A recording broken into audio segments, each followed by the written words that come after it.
ती वादळी रात्र होती आणि लाईटही गेली होती. ग्लेन, मॅडी, रायन आणि शीला हे 4 मित्र कंटाळले आणि बेचैन झाले होते.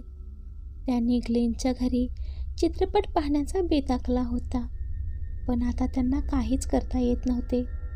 मग त्यांनी ग्लेनचे घर एक्सप्लोअर करण्याचे ठरवले. त्यांनी काहीतरी मजेशीर शोधण्याचा प्रयत्न केला, परंतु त्यांना फक्त जुने बोर्ड गेम आणि पुस्तके सापडली. अरे हे काय? एका कपाटातून धुळीचा डबा बाहेर काढत मॅडीने विचारले. तिने लेबल वाचले. Ouija the मिस्टिफाईंग oracle. हे एक उइजा बोर्ड आहे, ग्लेन म्हणाला. माझ्या आजीने ते मला लहानपणी दिले होते. ती म्हणाली होती की हा एक कौटुंबिक वारसा आहे. हे काय करते? रायनने विचारले. ग्लेन म्हणाला, तुमचं मेलेल्यांशी बोलणं करून देते. तुम्ही याला प्रश्न विचारता आणि ते तुम्हाला या गोष्टींसह उत्तर देते. त्याने प्लॅन्चेटकडे निर्देश केला. मध्यभागी एक छिद्र असलेला लाकडी तुकडा. खरंच? शीला म्हणाली. मस्त वाटते, करून बघूया.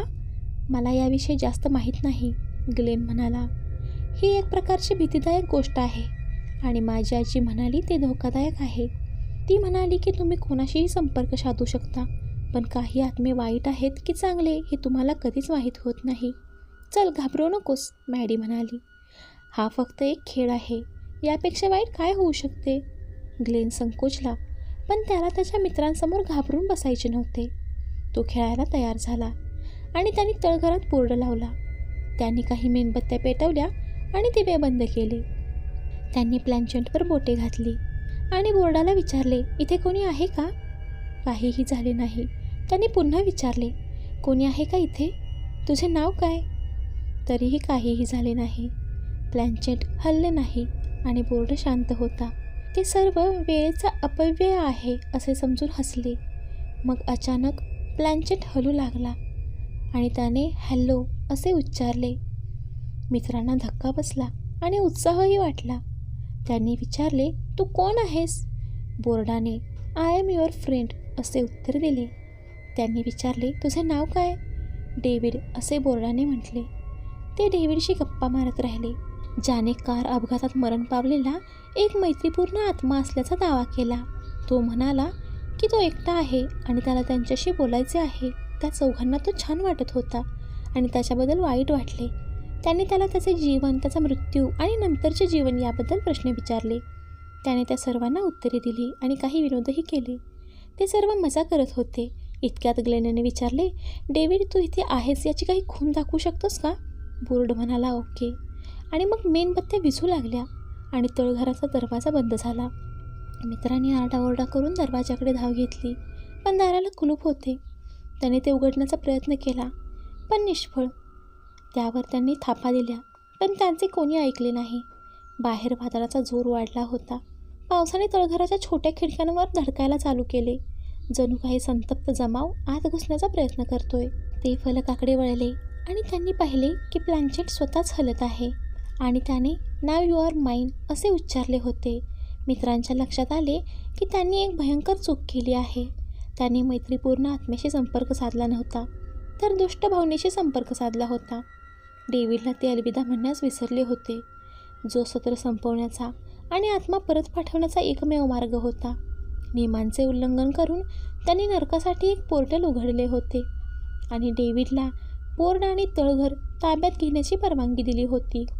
त्याने त्यांना आपल्या मुठीत घेतले होते आणि तो त्यांना जाऊ देणार नव्हता. त्यांनी दयेची याचना केली, पण बोर्ड म्हणाला, टू लेट. मग त्यांना एक मोठा आवाज ऐकू आला आणि त्यांना अंधारात चमकणारे लाल डोळे दिसले.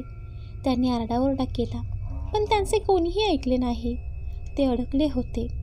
चमकणाऱ्या मेणबत्तीच्या प्रकाशात शीलाला जमिनीवर काहीतरी दिसले, मिठाचे वर्तुळ. आजीच्या सल्ल्यानुसार ग्लेनने सोबत मीठ शेकर नेला होता. ग्लेनच्या मनात आजीचे शब्द प्रतिध्वनित झाले, मीठ दुष्ट आत्म्यांपासून संरक्षण करते. थरथरत्या हाताने त्यांनी त्यांच्याभोवती मीठ ओतले. एक संरक्षक वर्तुळ तयार केले. लाल डोळे संकोचल्यासारखे वाटत होते. मग एक जोराची किंकाळी आली आणि गुरगुरणे थांबले. प्लॅन्चेट पुन्हा सरकले. यावेळी रागाने बोर्डभोवती फिरत होते. जणू काही आत जाण्याचा मार्ग शोधत होते. मित्रांनी एकमेकांना घट्ट धरून ठेवले. माझ्या आजीने काय सांगितले ते लक्षात ठेवा.